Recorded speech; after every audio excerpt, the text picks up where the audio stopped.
সব কিছু শুরু হয় ১৯ বছর আগে। লোকাল লোকেরা বলে একটি রাত্রির ট্রেন ছিল, যার নাম ছিল ক্রসিং এক্সপ্রেস। এই ট্রেন নাকি চলে রাত ১টা থেকে সকাল ৫টা পর্যন্ত। কিন্তু আশ্চর্যের বিষয় হলো, কেউ জানে না এই ট্রেন কবে আসে আর কোথায় পৌঁছায়। অনেকেই রাতের বেলা স্থিমিত আলায় স্টেশনে অপেক্ষা করত, কিন্তু লোকেরা বলে শেষ পর্যন্ত কেউই এই ট্রেনের আসল সময় দেখেনি। রাত ঠিক ১টা বাজে। স্টেশনের পর্দাগুলো হঠাৎ কাঁপতে শুরু করে, অদ্ভুত শব্দে ভরে যায় চারপাশ। আর ঠিক তখনই শোনা যায় একটা ভাঙা হুইসেলের আওয়াজ। ঝির, ঝির। এটা কোনো সাধারণ ট্রেন নয়, এই শব্দটা যেন একাকী কোনো আত্মার ডাক। ট্রেনের লাইট দেখা যায় না, মনে হয় কুয়াশার আড়ালে ট্রেনটা লুকিয়ে আছে। একবার ঘটে যায় সেই রাতের ঘটনা। প্রথম যাত্রী একজন তরুণ, নাম তার আনিস। সে কাজ শেষে রাতে বাড়ি ফেরার জন্য স্টেশনে অপেক্ষা করছিল। খুব ক্লান্ত ছিল সে, কিন্তু মনে মনে ভাবছিল, রাত হোক বা দিন, ট্রেন তো আসবেই। পাউজ।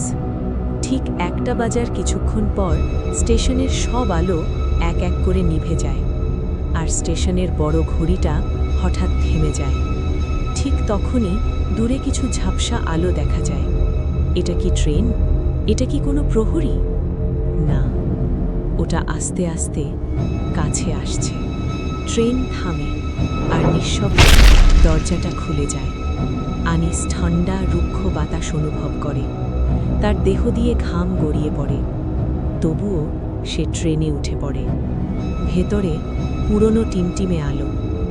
সামনের দিকে তাকিয়ে আনিস দেখে সিটগুলোতে বসে আছে পুরনো পোশাক পরা মানুষ, কিন্তু তাদের চেহারা দেখলেই বোঝা যায় ওরা জীবিত নয়। ফ্যাকাশে ঠোঁট, নড়ছে না চোখের পাতা। আনিসের পা কাঁপতে শুরু করে। ট্রেন চলতে শুরু করে, কিন্তু কোথাও কোনো কথা নেই। হঠাৎ একটা কণ্ঠ ভেসে আসে, এবার নামবে কেউ? কণ্ঠটা যেন বহু বছর আগে মারা যাওয়া কারোর। আনিস ধীরে ধীরে পেছনে তাকায়। সবার দেহে সাদা আলো, কিন্তু মুখে কোনো অনুভূতি নেই। আনিসের বুক ধড়ফড় করতে থাকে। মনে হয় এই ট্রেনটা হারিয়ে যাওয়া আত্মাদের জন্য, আর সে এখানে থাকার কথা নয়। হঠাৎ ট্রেনের ভেতর ভেসে আসে আর একটা আওয়াজ, নামবে না আর কেউ। ট্রেনটা ধীরে ধীরে থামে। স্টেশনের নাম লেখা অন্তহীন।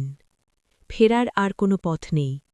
আনিস বুঝতে পারে সে ভুলে যাচ্ছে সময়, ভুলে যাচ্ছে পথ, ভুলে যাচ্ছে সব।